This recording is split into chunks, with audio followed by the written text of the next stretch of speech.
बच्चों, क्या हाल चाल। This is an amazing platform of Amul foundation. My name is Yuval Chauhan और आज हम स्टार्ट करने वाले हैं क्लास 11 फिजिक्स चैप्टर 3 काइनेमेटिक्स। आज हमारा है काइनेमेटिक्स का लेक्चर 6। तो आज का हमारा टुडेज गोल क्या है? सबसे पहले जानेंगे इंटीग्रेशन ऑफ फिजिक्स, यानी फिजिक्स में क्या क्या इंटीग्रेशन पढ़ने के लिए रहता है। देन उसके बाद क्वेश्चन प्रैक्टिस। तो कॉपी पे निकाल लो, नोट्स बनाना स्टार्ट कर दो, क्योंकि बार बार हम कहते हैं अच्छे नोट्स वही होते हैं जो वीडियो लेक्चर के साथ बनाए जाते हैं। नोट डाउन कर लो, नोट डाउन कर लो। हो गया नोट डाउन? मिटा दे, चलो मिटा दे। हेडिंग लगाना integration.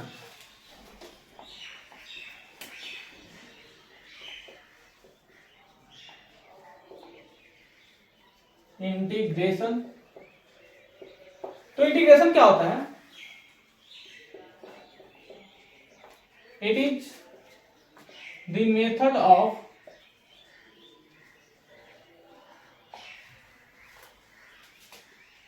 adding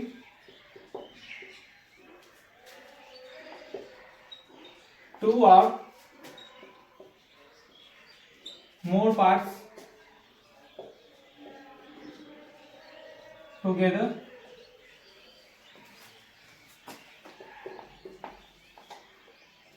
is called integration,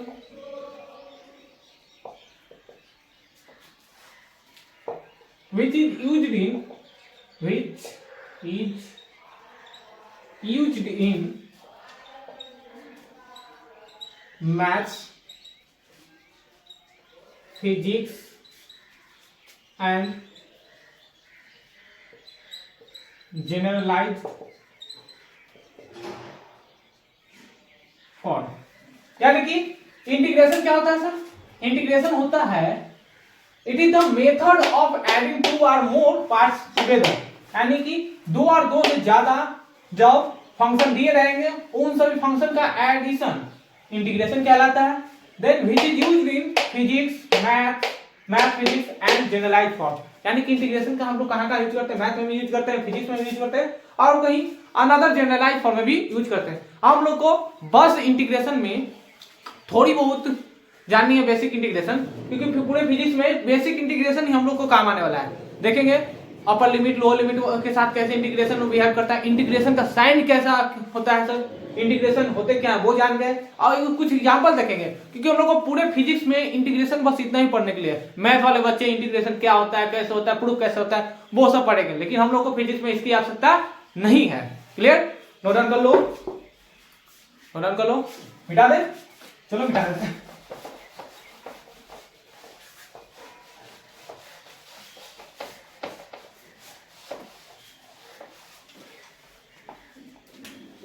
अब यहां पर देखना some important points, some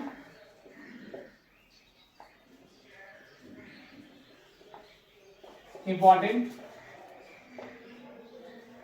points. कुछ इंपॉर्टेंट पॉइंट्स हैं। सबसे पहला पॉइंट क्या है सर? इंटीग्रेशन जो होता है, integration is the reverse form of differentiation। यानी कि इंटीग्रेशन क्या होता है सर? रिवर्स होता है किसका?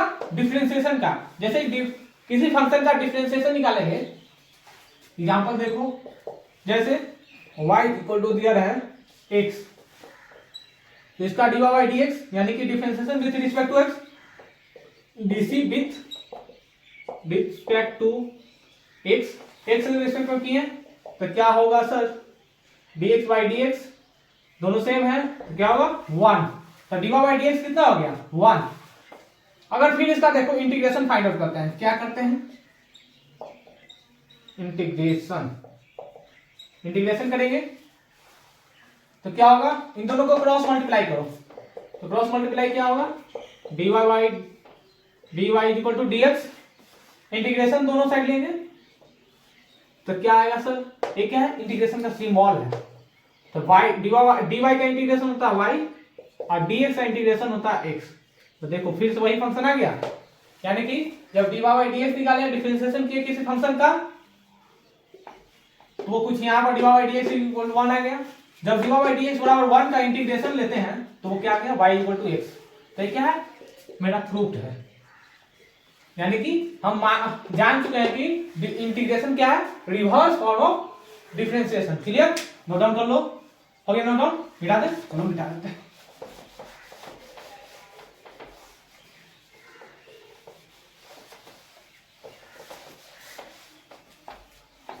सेकेंड पॉइंट देखना, साइन ऑफ इंटीग्रेशन। इंटीग्रेशन का साइन कैसा होता है? तो कभी भी इस सांप की तरह लिखा रहा है, सांप कितना ही बड़ा सांप क्यों न हो, ये सब क्या इंटीग्रेशन का फॉर्म है। क्लियर। थर्ड पॉइंट क्या है सर, अगर इंटीग्रेशन में लिखा रहा है ए और बी तो यहां पर बी जो होता है अपर लिमिट होता है। क्या होता है? Upper limit. ये क्या होता है? Lower limit. दिखाई दे रहा होगा, ये होता है लोअर लिमिट, ये होता है अपर लिमिट, ये होता है lower limit. Clear, note down कर लो, नोट डाउन कर लो। हो गया नोट डाउन, मिटा दे, चलो मिटा देते हैं।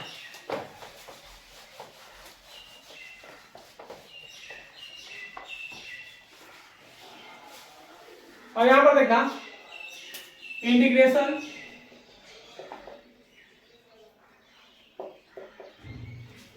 फार्मूला। इंटीग्रेशन फार्मूला क्या होती है? जब भी लिखा रहा है इंटीग्रेशन ऑफ साइन एक्स, उसके पहले यहां पर देखो integration of X power N into D x. तो क्या इंटीग्रेशन का साइन है? X power N into D x. तो इसका इंटीग्रेशन जब निकालेंगे तो यहां पर क्या है, पावर में कितना है? एन। तो इंटीग्रेशन जब भी निकालेंगे अलजेब्राइक फॉर्म का तो पावर में एक ऐड कर देना है। पावर कितना कर देना है? बढ़ा देना है, और जितना पावर आएगा उससे डिवाइड कर देना है। वो हो गया हमारा इंटीग्रेशन। एक कांस्टेंट सी लगा देना है। यहाँ पर सी क्या है? एक कांस्टेंट पार्ट होता है। ये क्या है? कांस्टेंट। यहां पर एन जो है नॉट इक्वल टू -1, यहां पर -1 नहीं हो सकता। क्लियर। सेकेंड देखो, अगर इंटीग्रेशन ऑफ साइन एक्स लिख रहा है, साइन एक्स का इंटीग्रेशन क्या है? Minus cos X plus C. Third point, integration of cos X into D X क्या होगा सर? कॉस एक्स का इंटीग्रेशन होता है sine X plus C. And fourth, sorry, sine X का कॉस एक्स और कॉस एक्स का minus sine X. फिर यहां पर देखो integration of sec X into tan X into D X. इसका इंटीग्रेशन क्या होता है? इसका इंटीग्रेशन होता है सेक एक्स। यहां देखना 5 point, integration for cosec X into cot X into D X. यहां पर देखो cosec X into cot X है, यहां पर क्या है? Sec X into tan X. तो आ गया सेक एक्स, तो यहां पर आता है माइनस कॉसेक एक्स प्लस सी। यहां पर प्लस सी लगा लो।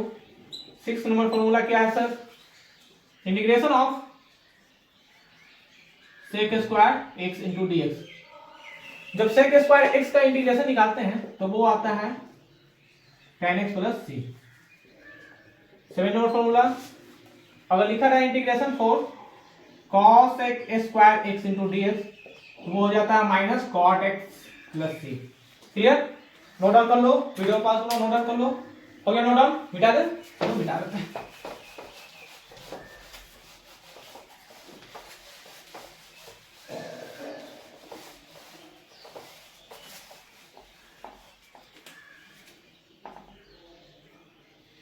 एक नंबर फॉर्मूला, अगर लिखा रहे dx बटा x का इंटीग्रेशन तो इसका डायरेक्ट जो इंटीग्रेशन होता है ln x होगा plus c. Clear. 9th number, integration है किसका? ex इंटू डी एक्स का, बराबर क्या होगा? ex का सेम रह जाता है ex प्लस सी। क्लियर। यहाँ पर डिफरेंशिएशन भी निकाल चुके हैं इसका। अब यहाँ पर देखो कुछ इनवर्स फॉर्म होते हैं ट्रिगो का, यानी कि ट्रिगोनोमेट्री जैसे ही पढ़ेंगे वहां पर इनवर्स भी रहते हैं। जैसे कहीं कहीं लिखा दिखेगा तुमको साइन इनवर्स एक्स, कुछ ऐसा रहता है, ऐसा रहता है। तो इसका जो इंटीग्रेशन dx बटा root under 1 minus x square लिखा है, तो उसका इंटीग्रेशन जो होता है sine inverse x plus c होगा। क्लियर? 11th नंबर फॉर्मूला देखो, माइनस टाइम्स, यहां पर प्लस है यहां पर माइनस है, dx बटा रूट अंडर 1 माइनस एक्स का स्क्वायर का integration minus cos inverse x plus c. Sorry, यहां पर 12 नंबर फॉर्मूला देखो, अगर लिखा रहे इंटीग्रेशन dx बटा 1 प्लस एक्स का स्क्वायर, इसका जो इंटीग्रेशन आता है 1 प्लस एक्स स्क्वायर है ना, तो यहां पर आएगा tan इनवर्स एक्स प्लस सी। अब तुम लोग जान चुके होंगे कि अगर लिखा रहा है minus times integration for dx बटा 1 प्लस एक्स का स्क्वायर इज इक्वल टू क्या होगा सर, क्या होगा, वो होगा cot inverse x plus c. Clear?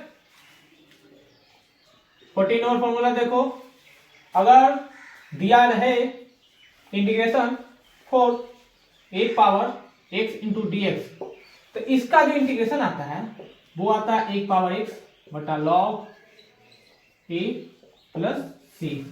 Clear? तो इस प्रकार से इंटीग्रेशन कुछ फॉर्मूला होता है, इनवर्स का कैसे फॉर्मूला होता है इंटीग्रेशन का, फिर यहाँ पर देखें अलजेब्राइक फॉर्म का, फिर एक कांस्टेंट, ए क्या है यहाँ पर, ए यहाँ पर रहेगा कांस्टेंट, ए बराबर कांस्टेंट। जैसे लिखा रहेगा integration for 2 power x into D x, तो क्या होगा 2x का 2x आ जाएगा बटा लॉग 2 प्लस सी। क्लियर? इस प्रकार से जो होते हैं इंटीग्रेशन कुछ फॉर्मूला होते हैं जो पूरे फिजिक्स में काम आने वाली है।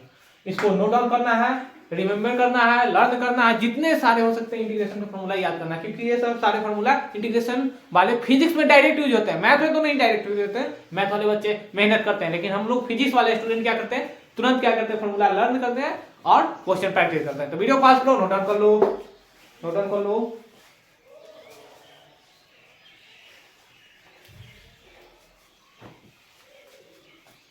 हो गया नोट, मिटा दे, चलो मिटा देते हैं।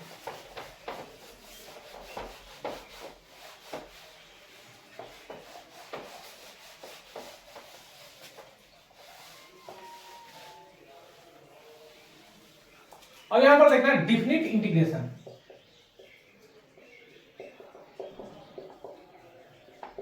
Definite integration. तो डेफिनिट इंटीग्रेशन में इंटीग्रेशन का साइन कैसा होता है सर, सांप की तरह, बचपन वाली सांप देखोगे ऐसा कुछ होता है। तो यहां पर a और b लिखा जाएगा, a को क्या बोलते हैं सर, अपर लिमिट, जो ऊपर आएगा अपर लिमिट कहलाएगा, जो नीचे आएगा लोअर लिमिट कहलाएगा।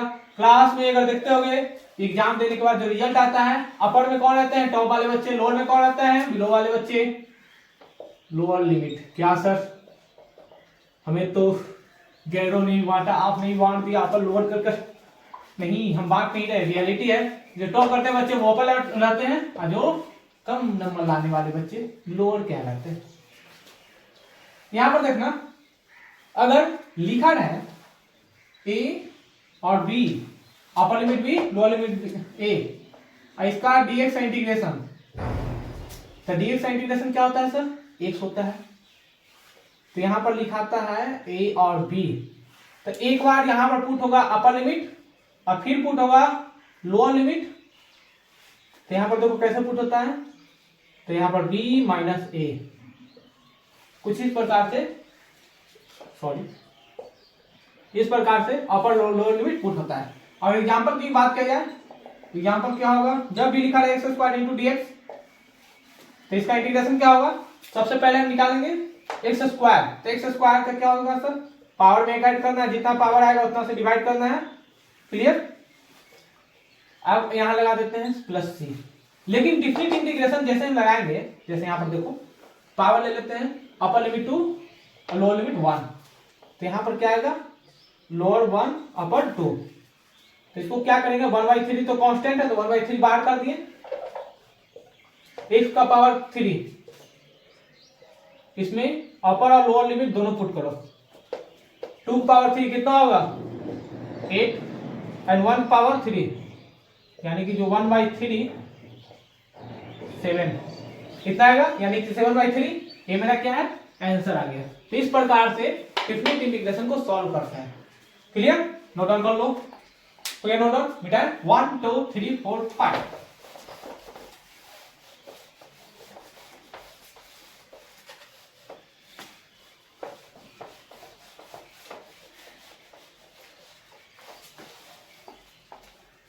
अब यहां पर देखना कुछ इंटीग्रेशन पे बेस्ड सवाल है। फाइंड इंटीग्रेशन फाइंड आउट करना है। Question 1, integration of x square plus x cube into D x. Second, integration of x square plus x power minus 2 into D x. यहाँ पर इंटीग्रेशन फाइंड आउट करना है। तो video pause करो, try करो। बन गया होगा, बनाए। चलो मेरी बारी। यहां पर देखो हम क्या जानते हैं, सबसे पहले कि इंटीग्रेशन का सिंबल क्या होता है सर, सांप की तरह x cube into D X. यहां पर एक्स पावर कितना है 2, तो एक्स पावर कितना होगा 2 + 1/3, जितना पावर आएगा उतना नीचे। फिर यहाँ पर एक्स पावर 3 है, तो यह कितना हो जाएगा, एक्स पावर 4/4 प्लस सी। ये हो गया मेरा फाइनल आंसर। बी नंबर देखो, बी नंबर देखो क्या होगा। यहां पर एक्स बराबर कितना दिया गया है, एक्स बराबर दिया गया है सर एक्स स्क्वायर यानी कि क्यू/3 plus x power minus 2 + 1/-1 plus c, यानी कि एक्स क्यूब/3 प्लस एक्स पावर -1 यानी कि यहां पर आ जाएगा माइनस, तो ये प्लस हो गया प्लस सी। तो इस प्रकार से इंटीग्रेशन के सवाल सॉल्व करते हैं। नोट डाउन कर लो। हो गया नोट डाउन बेटा।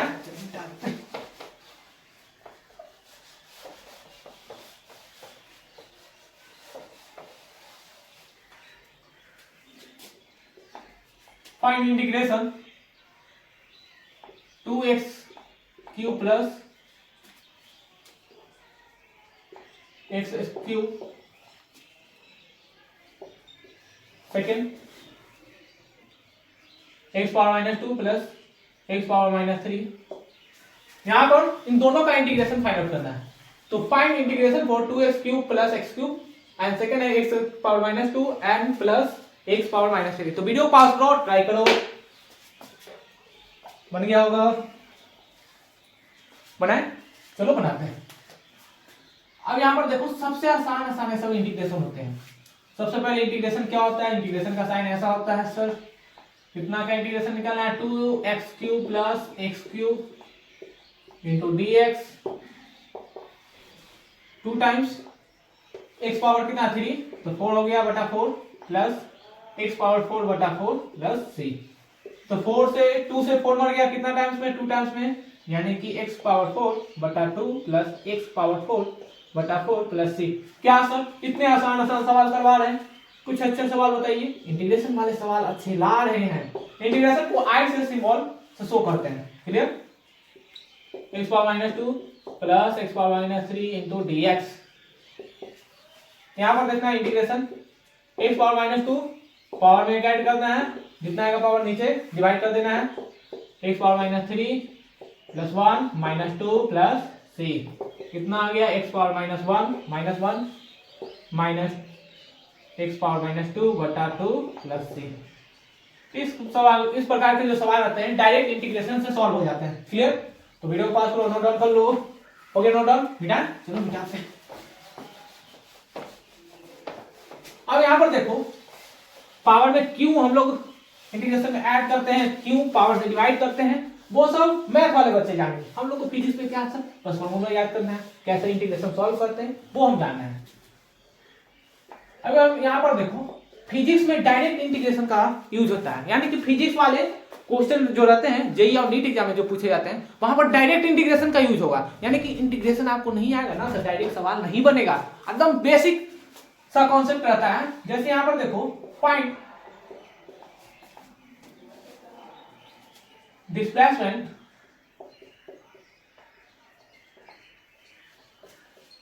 व्हेन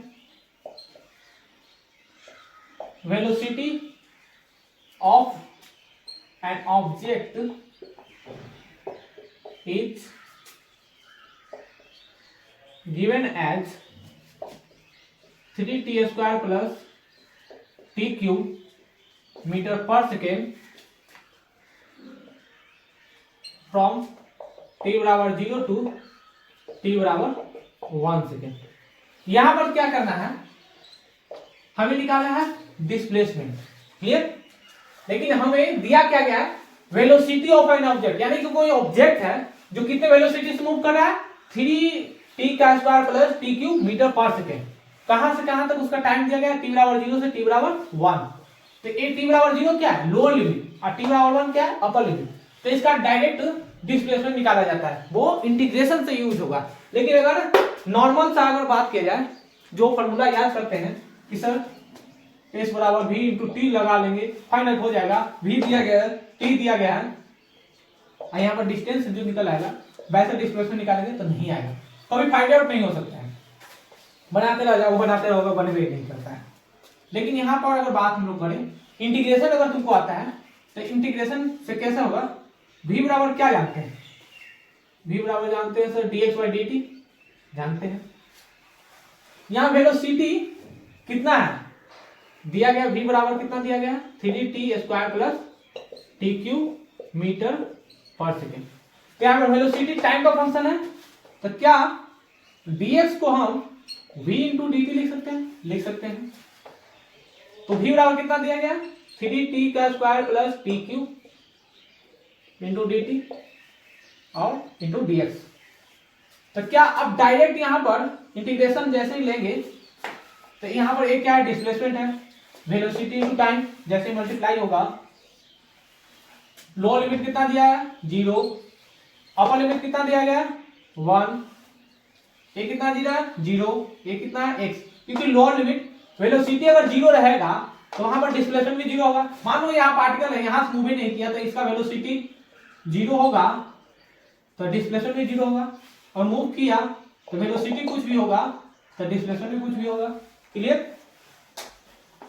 इमेजिन भी कर सकते हो कि बिना फील्ड के तो सवाल ही नहीं बनते हैं फिजिक्स वाले। तो यहाँ पर dx का डायरेक्ट इंटीग्रेशन क्या बताए थे, x lower limit 0 upper limit x। यहाँ पर देखो 3t का स्क्वायर तो 3 इंटू टी क्यूब बटा 3 प्लस टी क्यूब यानी कि t के पावर 4 बटा 4 प्लस कुछ नहीं, क्योंकि यहाँ पर डेफिनेट इंटीग्रेशन है। तो यहाँ पर देखो 3 से 3 मर गया, यहाँ पर देखना x माइनस 0 आ गया, x माइनस 0 आ गया, तो यहाँ पर कितना बचा टी क्यूब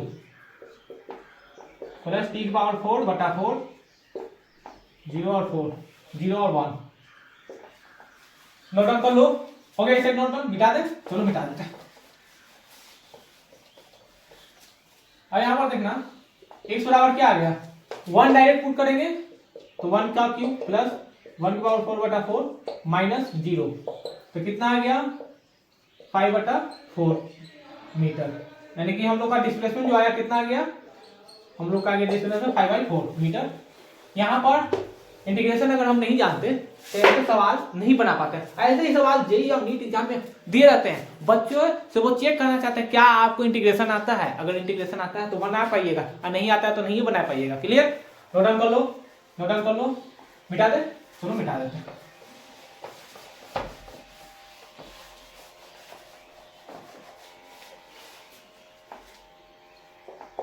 अब यहां पर देखना question number 2, find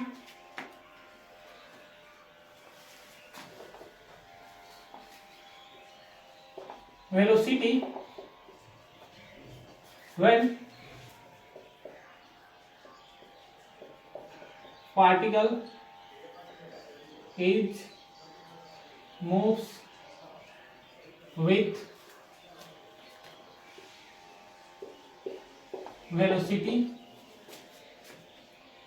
alpha into t square plus t meter पर second, sorry, particle moves with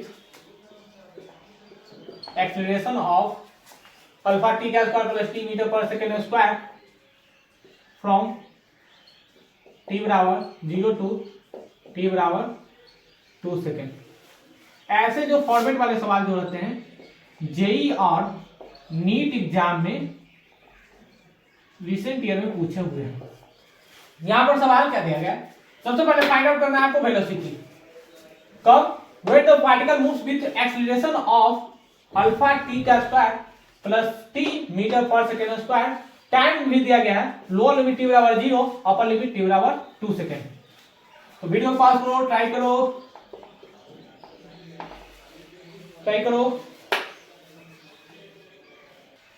बन गया होगा, बनाए, चलो बनाते हैं।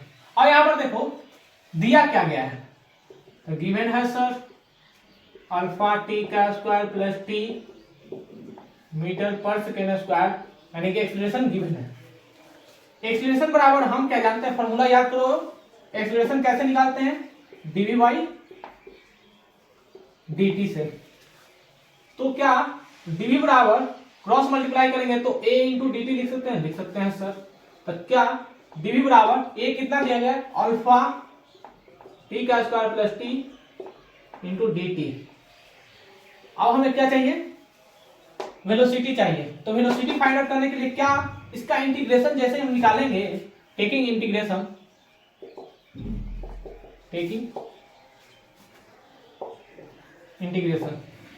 ले लो दोनों साइड, dv जब 0 से लेकर v तक, इंटीग्रेशन ऑफ 0 से लेकर 2 सेकेंड्स, क्योंकि यहां पर 0 पे 0 वेलोसिटी होगा, लेकिन यहां पर 2 पे v मान लेते हैं जो हमको फाइंड आउट करना है, अल्फा टी का square plus T into D T.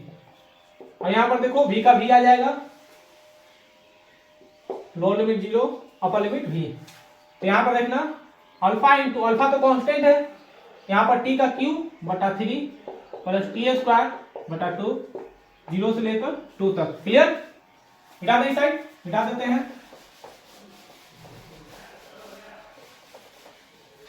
और यहां पर देखना डायरेक्ट पुट होगा तो क्या होगा, v बराबर अल्फा t की जगह पर 2 पुट करो बटा 3, फिर t को जगह पर 2 पुट करेंगे बटा 2 माइनस 0, 2 से 2 मर गया, कितना हो गया 8 अल्फा बटा 3 प्लस 2 मीटर पर सेकेंड, यानी वेलोसिटी हमारा क्या आ गया, अल्फा 8 अल्फा बटा 3 प्लस 2 मीटर पर सेकेंड।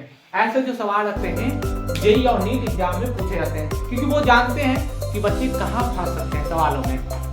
इसके बाद हम एक नए लेक्चर लेकर आएंगे जिसमें मोशन ऑफ प्लेन स्टार्ट कर देंगे। तब तक के लिए पढ़ाई करते रहें। All the very best.